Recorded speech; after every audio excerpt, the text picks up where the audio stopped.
On a frigid February morning in 2019, Greenwich, Connecticut, a town known for its quiet affluence, was shaken to its core. Highway workers clearing brush on Glenville Road stumbled upon a large red suitcase, oddly out of place against the winter landscape. Inside was the bound and taped body of a young woman. The discovery sent shockwaves through the community. The victim was soon identified as 24-year-old Valerie Reyes from New Rochelle, New York. The question on everyone's mind: who could commit such a calculated, heartless act?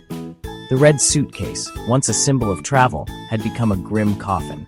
Investigators knew they were facing a killer capable of extraordinary cruelty. The hunt for answers had just begun. Before tragedy struck, Valerie Reyes was a vibrant 24-year-old with a passion for art and storytelling.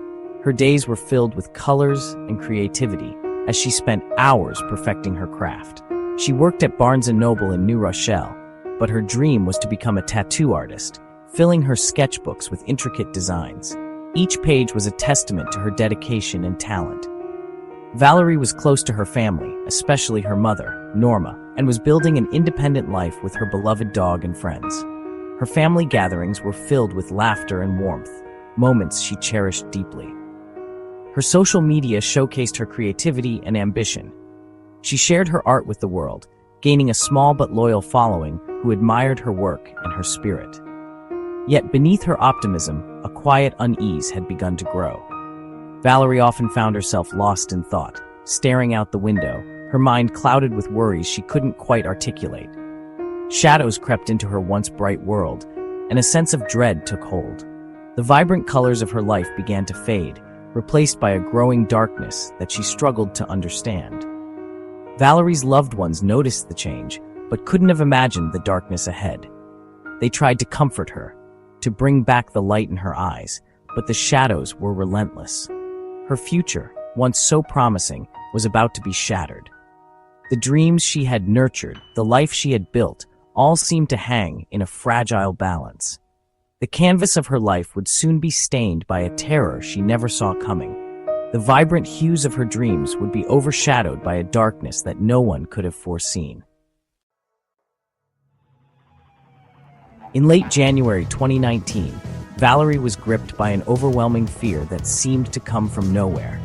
It was as if a dark cloud had settled over her life, making even the most ordinary moments feel heavy and uncertain. She found herself jumping at small noises, her heart racing at the sound of footsteps in the hallway or the creak of her apartment floorboards. Desperate for comfort, she confided in her mother, Norma, describing a sense that something terrible was imminent. Valerie struggled to put her feelings into words, but the dread was unmistakable. She told Norma that she felt as if she was living in the shadow of something she couldn't see, but could almost sense lurking nearby. Valerie was afraid to be alone, convinced she was being watched. Every time she walked down the hallway or glanced out her window, she felt eyes on her, though she never saw anyone. The fear was irrational, but it was powerful enough to shape her every move. One night, unable to calm herself, she called her mother in panic, her voice trembling as she insisted someone was in her apartment. She begged Norma to stay on the phone, terrified to be left alone even for a moment. Though it proved to be a false alarm, her terror was real and consuming. Valerie's mind raced with worst-case scenarios, and sleep became nearly impossible. She would lie awake, clutching her blanket, listening for any sign of danger. She never named a specific threat, only a nameless dread that seemed to follow her everywhere. It was as if she was haunted by a presence she couldn't describe, a constant sense of unease that refused to let go. Norma tried to reassure her, offering comfort and gentle words, but Valerie's anxiety persisted. No amount of reassurance could quiet the storm inside her. The fear was too deep, too real. On January 29th, Valerie failed to show up for work. Her desk sat empty, her personal items untouched, as colleagues wondered where she could be. Calls went unanswered, and the silence was deafening. Friends and family tried to reach her, but there was no response, only an unsettling quiet that grew more ominous with each passing hour. The girl who feared being alone had vanished without a trace. Her belongings remained, but Valerie herself was gone, leaving behind only questions and worry. Her family's worst fears were just beginning. The sense of dread that had haunted Valerie now settled over everyone who loved her as they waited for news that never seemed to come.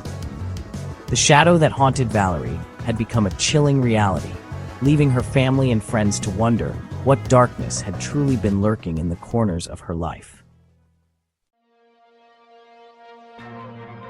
Valerie's absence from work was immediately noticed. Her family reported her missing, and police searched her apartment.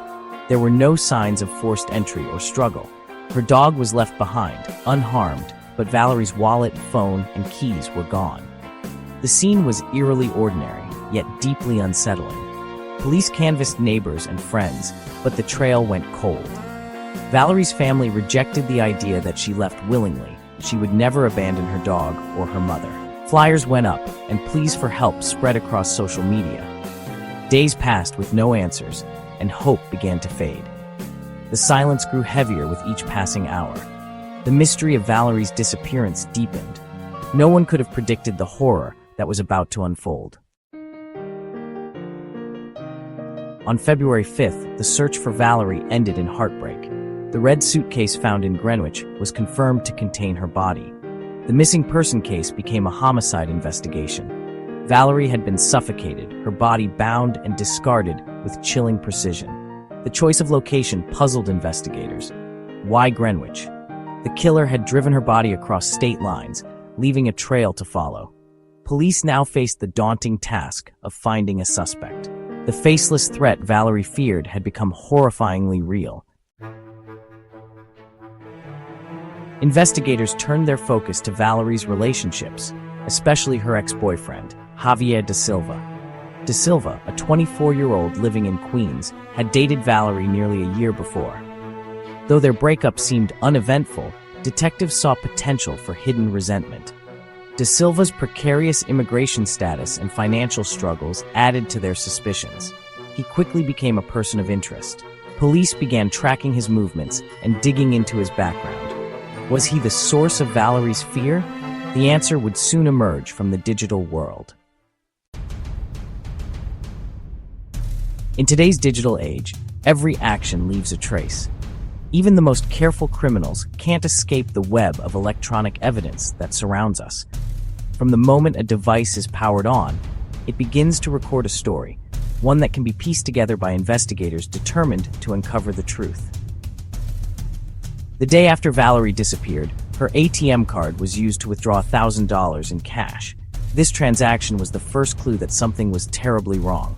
The withdrawal was made late at night, at a location far from where Valerie was last seen, raising immediate red flags for detectives. Surveillance cameras captured a hooded figure at the ATM and a rented black Honda CR-V idling nearby. When police reviewed the footage, they quickly identified the man as Da Silva, Valerie's boyfriend. The evidence was mounting, and the digital trail was growing clearer by the hour. Acting on this lead, police executed a search warrant at Da Silva's apartment. Inside, they discovered a trove of Valerie's personal belongings, her iPad, her laptop, and her cherished jewelry. Each item was carefully cataloged and bagged as evidence, painting a damning picture of Da Silva's involvement. With the evidence piling up, officers moved in. On February 11th, Da Silva was arrested at his apartment door. The arrest was swift, but the investigation was far from over. In the interrogation room, Da Silva was confronted with the overwhelming facts. Under pressure, he finally confessed to being involved in Valerie's death, but insisted it was a tragic accident. He claimed she fell and hit her head during an argument. However, forensic experts quickly disproved his story. The autopsy revealed clear signs of suffocation, not blunt force trauma. The evidence told a different story, one of violence and intent. Investigators learned that after Valerie's death, Da Silva bound her body, stuffed her into a suitcase, and drove across state lines to Connecticut. There, under the cover of darkness, he abandoned the suitcase in a remote wooded area, hoping to hide his crime forever. His confession, filled with half-truths and excuses, was a desperate attempt to minimize his guilt.